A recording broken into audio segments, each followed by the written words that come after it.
Welcome to the anti-racism race, where True Blue Victorians compete for the anti-racism championship title. I will describe a scenario. Contestants, hit the buzzer to identify what is wrong with this. Scenario 1.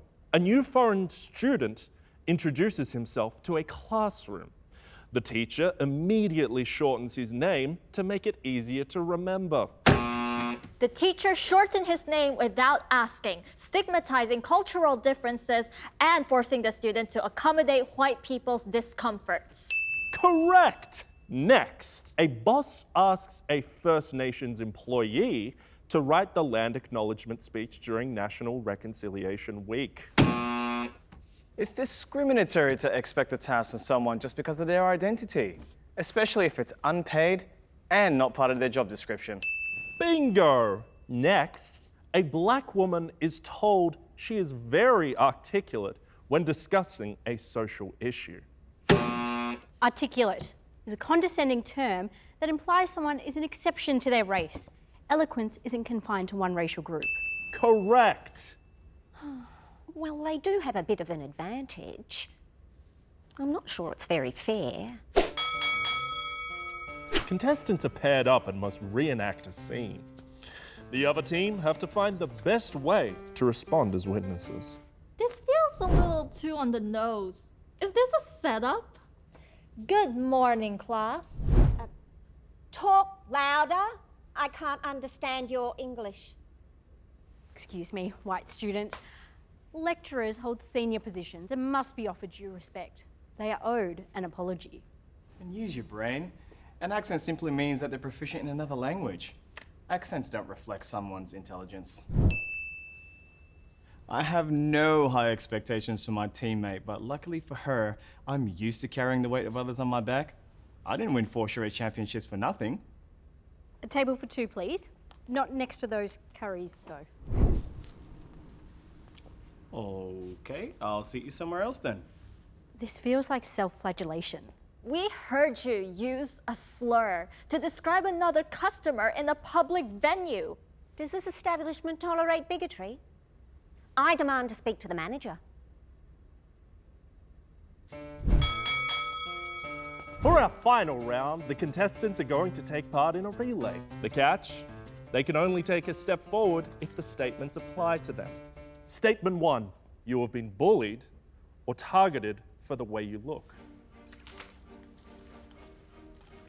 You have been the only person of your ethnic background in a room. I dare say this is my first time ever. Makes you think. You have changed your name on your resume to get a job interview. You have been called exotic. You worry when approaching police, even when you have no reason to. You have played up your Aussie accent to sound more Australian.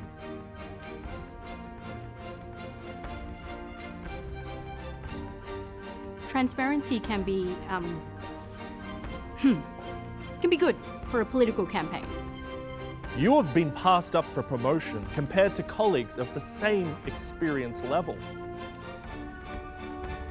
You've been asked where you're really from when you say Australia.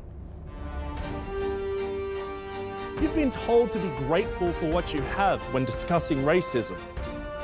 You have used the community reporting tool to report racism you have experienced or witnessed. Sometimes even managers have managers, and if they don't, you find another manager to report to. Oh, I don't just use the reporting tool. I'm on first-name basis with the information and inquiries team. You have been mistaken for service staff in an establishment. Yeah! Yeah!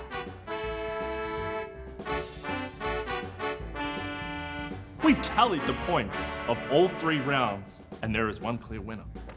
Introducing our anti-racism champion, the activist!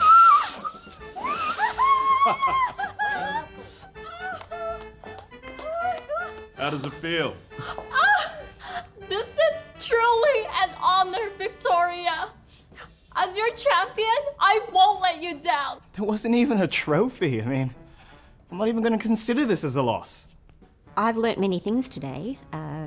Don't call people exotic. Don't change anyone's name. Don't. The battle may be lost, but the war can still be won. Vote for me. That concludes our race. Remember, racism is unlawful. If you experience it, make sure to report it using the reporting tool on the website. And if you take part in racism, well, someone might just report you.